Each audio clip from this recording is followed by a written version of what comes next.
Welcome to the course on RF transceivers, Unit 1, CMOS Physics, Transceiver Specifications and Architectures. Topic is Total Harmonic Distortion, IP2, IP3, Sensitivity, SFDR and Phase Noise. The objective of this presentation is to discuss about total harmonic distortion and then IP2, IP3, sensitivity, SFDR and phase noise. What is total harmonic distortion? To quantify the level of harmonics present in the electronic system or audio equipment in order to assess the quality of the sound or signal fidelity. And then IP2 second order intercept point, IP3 third order intercept point. So these values assess the nonlinear behavior of the system in order to optimize the high power signal handling, minimize the intermodulation distortion, and to enhance the overall system performance.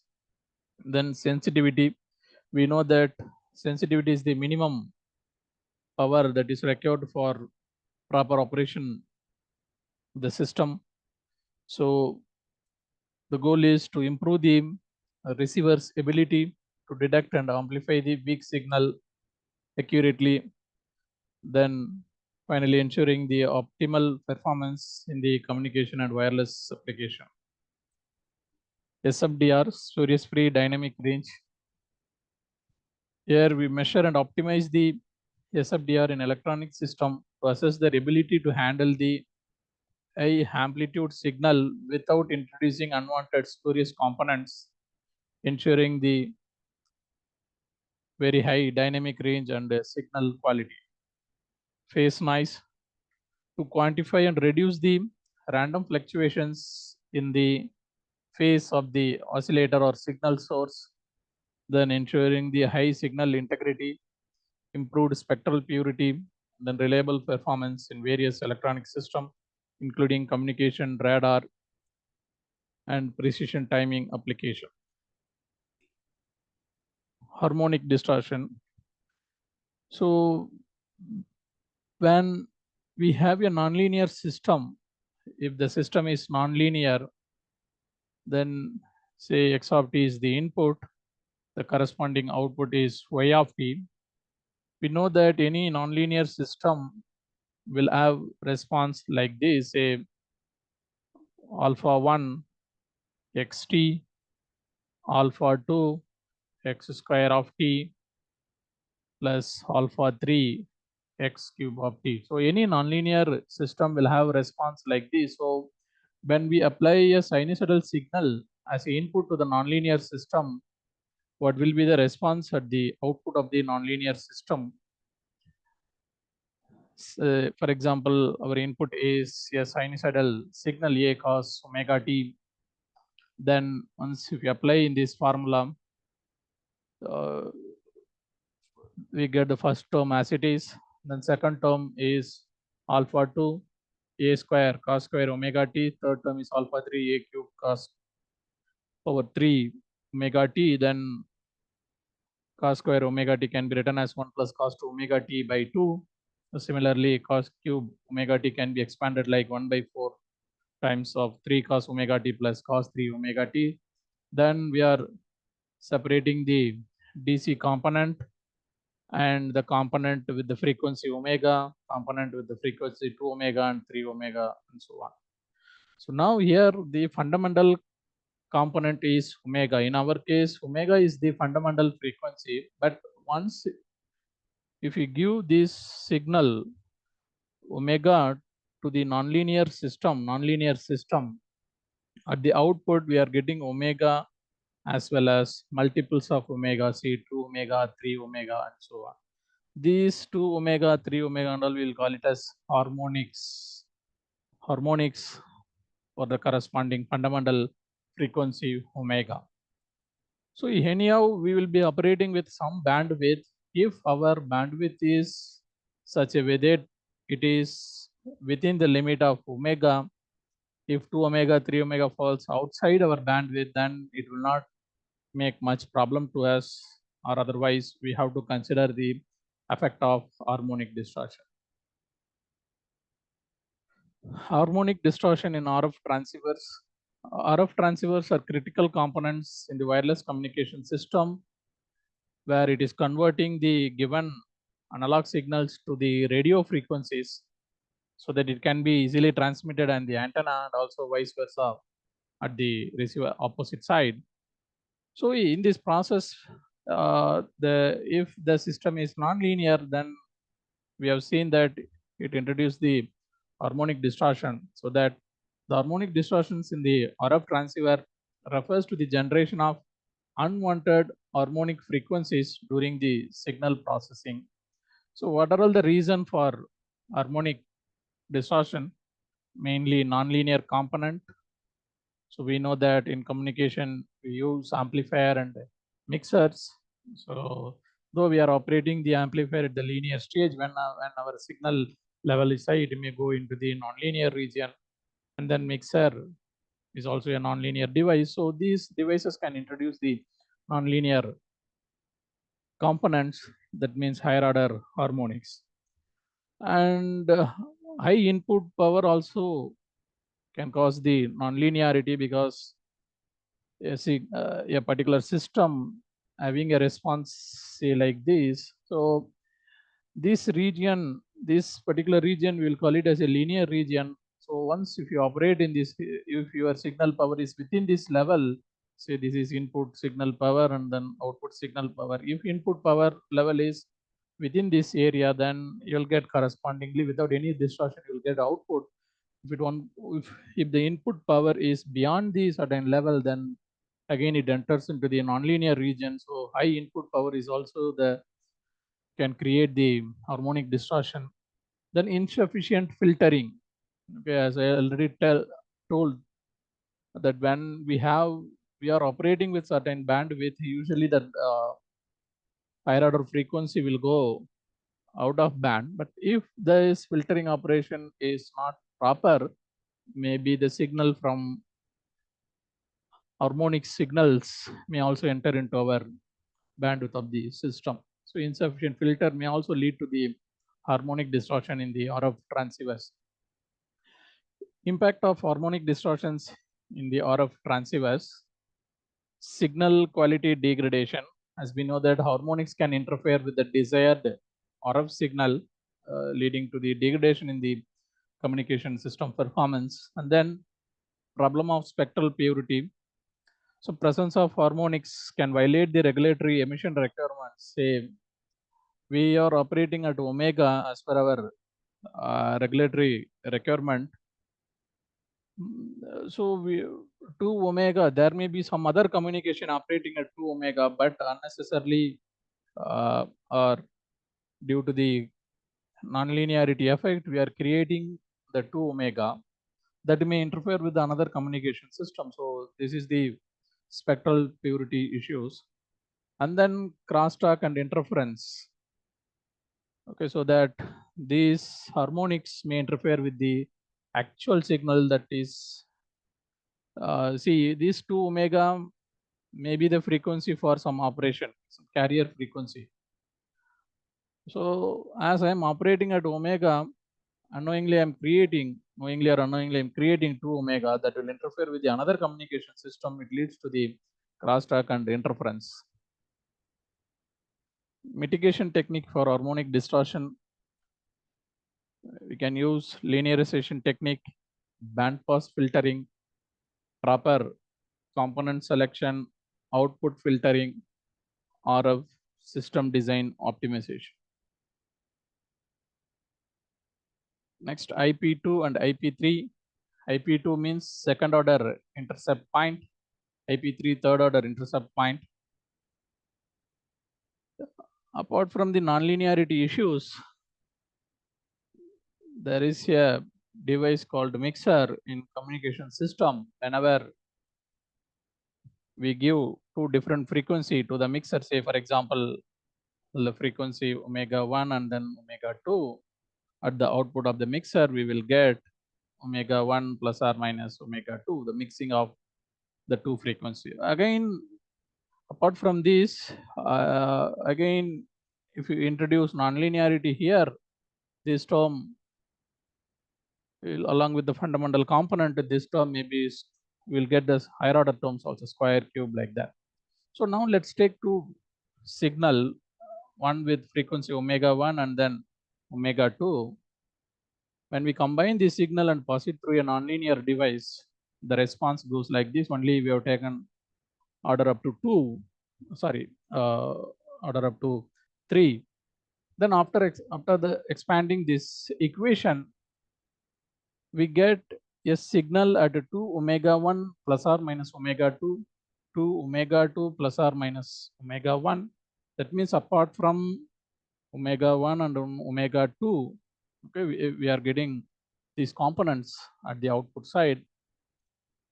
And then what is the fundamental component? So here the fundamental component omega 1 and omega 2 is written here, fundamental component. So along with the fundamental component, we are getting the mixing of the frequency. That means 2 omega 1 plus or minus omega 2, 2 omega 2 plus or minus omega 1. So say for a mixer, we are applying omega 1 and omega 2. Again, along with the mixer, if the nonlinear operation is involved, ultimately we are getting the different range of possible frequencies. Now, what is the problem with this frequency? This concept, these frequencies is the intermodulation or mixing of the original frequencies omega 1 and omega 2. It create distortion. So that distortion, we'll call it as intermodulation distortion. Again, this intermodulation distortion is somewhat severe than the harmonic distortion, because anyway the harmonic distortion will go out of band. Say if you are operating at some band, the harmonic distortions will go out of band. But what happens to the intermodulation product? All these things will come inside the operating bandwidth, then that create more problem as compared to the harmonic distortion. Okay, so I'm having two signal with the frequency omega 1 and then omega 2, that is represented in terms of impulse. Again, only we have written the fundamental component and then the intermodulation of these two frequencies, that is 2 omega 1 minus omega 2. This is 2 omega 2 minus omega 1. Now what happens, say for this omega 1, this 2 omega 2 is the harmonics. Harmonics. Again, similarly at a 3 omega 1, I will get harmonics. Now what happens, what is the value of this 2 omega 1 minus omega 2, 2 omega 2 minus omega 1? See, this is the bandwidth over which I am operating with the frequencies of omega 1 and then omega 2. Now what happens, the mixing of these components also comes inside the bandwidth. If it is going out of bandwidth, it's not a problem, but it is coming within the bandwidth. So this distortion, we'll call it as intermodulation distortion. So as the amplitude of 2 omega 1 is less than the intermodulation product, the effect of distortion due to the harmonic distortion is less as compared to the intermodulation distortion. So what is IP2? The second order intermodulation intercept point is the parameter in RF system and amplifier to evaluate the linearity and the distortion characteristics. It represents the input power level at which the second order intermodulation products intersects the ideal linear response curve. And then intermodulation products are generated when two closely spaced input tones pass through the nonlinear components like amplifier and mixer. Say this is the input power of a signal omega 1 and then omega 2. This is the corresponding output power of the same signal omega 1 and then omega 2. So this is the response of the fundamental frequency, response of the fundamental frequency. After a certain time, even though if you increase the input power, there will not be any much change in the output power, it gets saturated. here we are mentioning 1 dB compression point. That 1 dB compression point indicates that the amplifier is going to saturate. So the point is actually fixed like this. Just to draw the saturation level. Say this is the saturation level, then come down 1 dB. So 1 dB down, we will put a point. That point we will call it as a 1 dB compression point. That means it is the region where very soon that amplifier will be going into the saturation region. Okay, so now what is that intercept point? Say, for example, this is the fundamental power of the fundamental component, both at the input and the output. Now we take the second order intermodulation products like omega 1 minus omega 2 or omega 2 minus omega 1. So second order intermodulation product that is going like this, second order. Again third order like 2 omega 1 minus omega 2 or 2 omega 2 minus omega 1. That power response we are drawing like this. So again the point at which it is intercepting, that we will call it as third order intercept or second order intercept. Okay, so what is the significance of this intercept point? If this intercept point value is very high, that means that particular amplifier is more linear. It is having more dynamic range of operation. If it is very less, it is having less dynamic range. So just now we have seen how to determine IP2 point. So higher the value of IP2, it indicates that better linearity and then reduced intermodulation distortion. System with high IP2 can handle the large input signal without significant distortion, making them suitable for high power application and improving signal quality. IP3 is the third order intercept point. High IP3 indicates that it is having high linearity and then better distortion characteristics. IP3 represents the input power level at which the third order intermodulation product intersects the ideal linear response curve. So we are getting third order intermodulation product like this, 2F1 minus F2 or 2F2 minus F1. So high IP3 value indicates that better linearity, reduced third order intermodulation distortion. So if IP3 value high means we can handle large input signal without signal distortion, so that we can use it for high power application. The next, sensitivity. Sensitivity is defined as minimum signal level that is needed at the receiver, so that with that signal we can get, from that signal we can get some useful information. So the minimum signal power that is needed for acceptable quality is called sensitivity. So in the presence of excessive noise, the detected signal becomes unintelligible. So apart from the minimum signal level in communication system, what is important? S by N ratio is important. Okay, so always we worried about what is the ratio of signal to noise ratio. So instead of telling minimum signal power, now we'll tell the minimum signal to noise ratio that is needed at the receiver. We'll call it as a sensitivity, because always there will be a noise. So we will take the ratio of compare the signal power with the noise power. So we define the acceptable quality as a sufficient signal to noise ratio, the minimum signal to noise ratio that is needed at the receiver for proper operation. Again, this minimum signal to noise ratio also depends on what is the type of modulation, what is the corruption level, that is bit error rate level needed. Okay, so And then already we have seen how to define the noise developed by a particular system. With the help of the noise figure, we know that noise figure means signal to the ratio of signal to noise ratio at the input, signal to noise ratio at the output. Now we are at the receiver side. Now we need some minimum signal to noise ratio to the input to the receiver. So that signal power we are writing as P signal. This PRS is noise power due to the source resistance. Say for example, we will consider only thermal noise. What is the thermal noise power? That is KTB. Thermal noise power is KTB.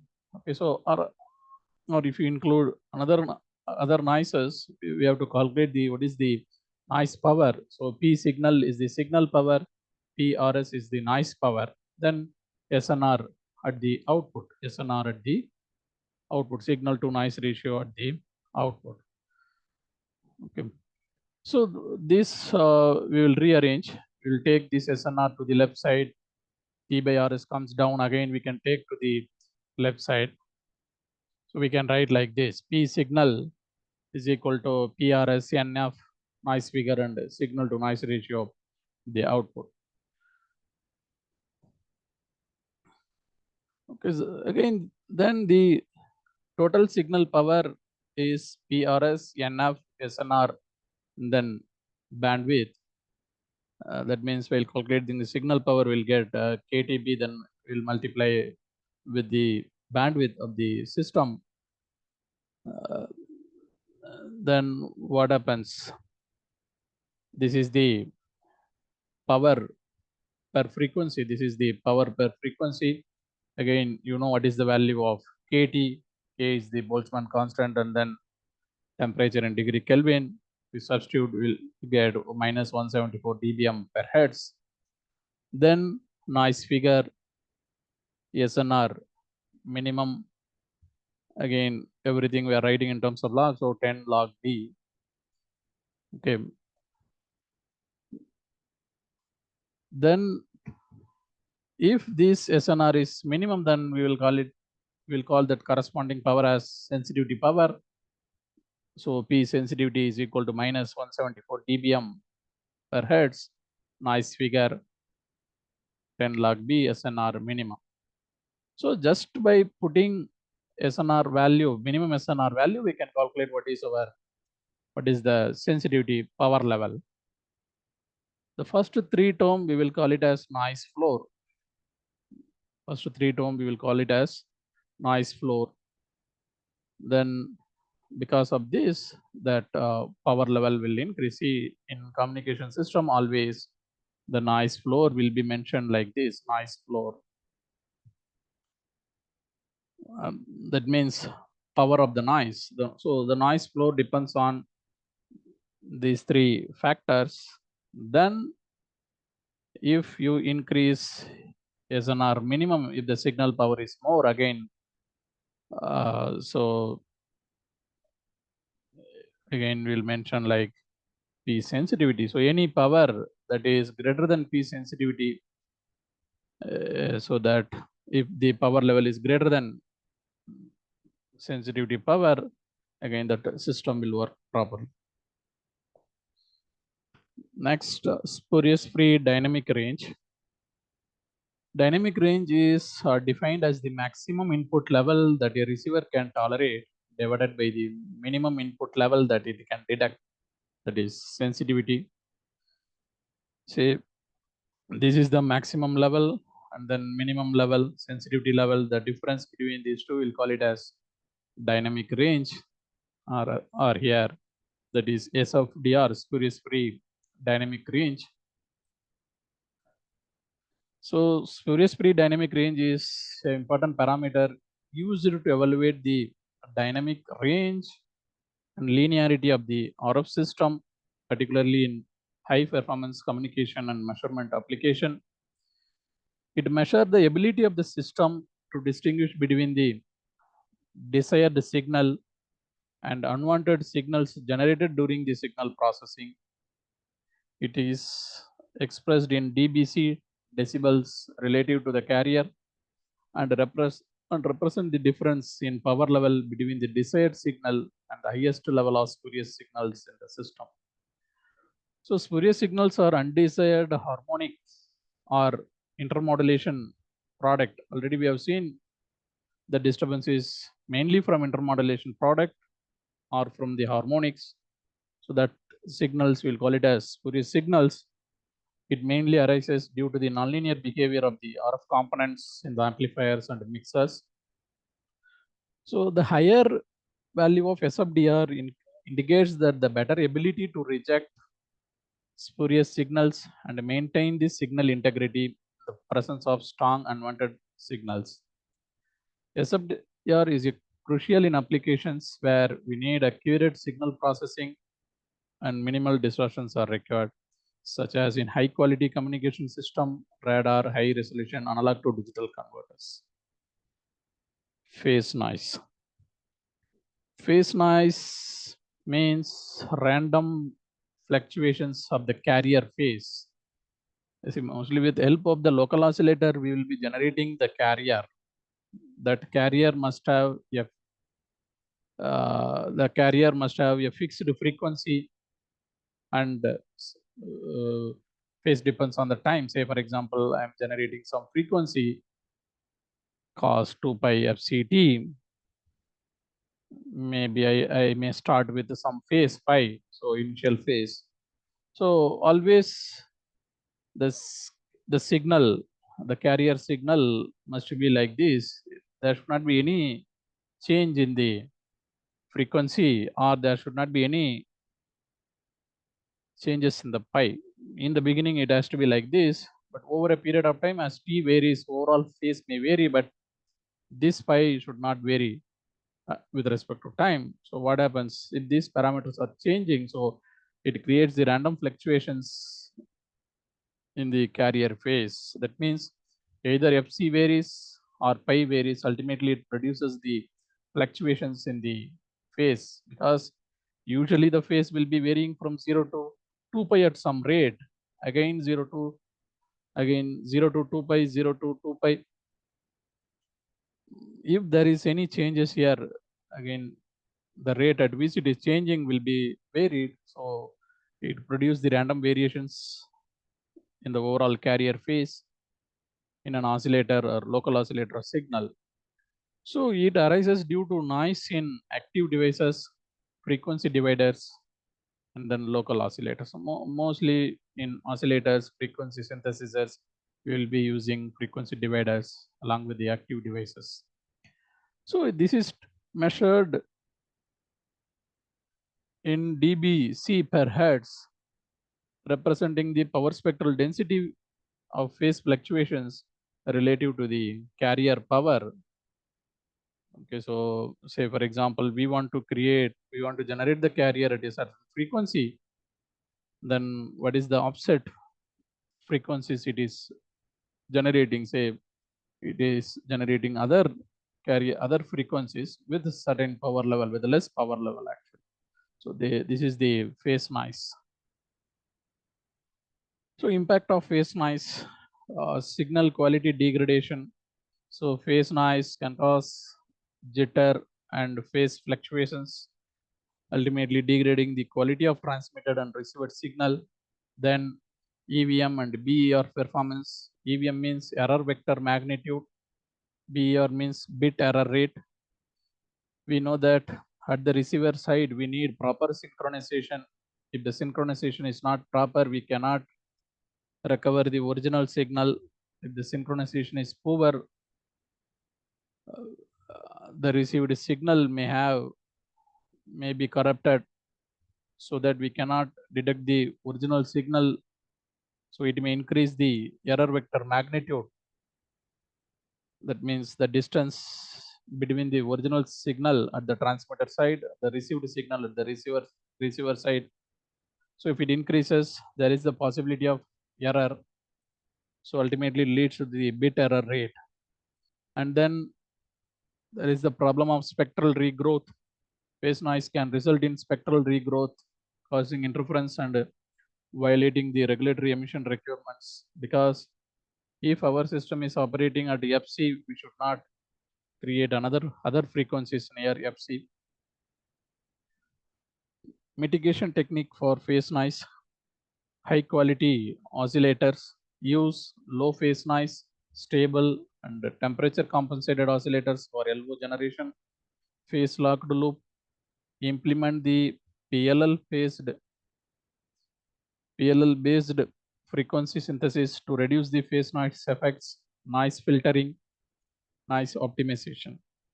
So by addressing the phase noise issues through proper design and component selection, RF transceiver can achieve signal quality, low error rate, compliance with the regulatory standards. Reference RF Microelectronics by Razavi. Thank you.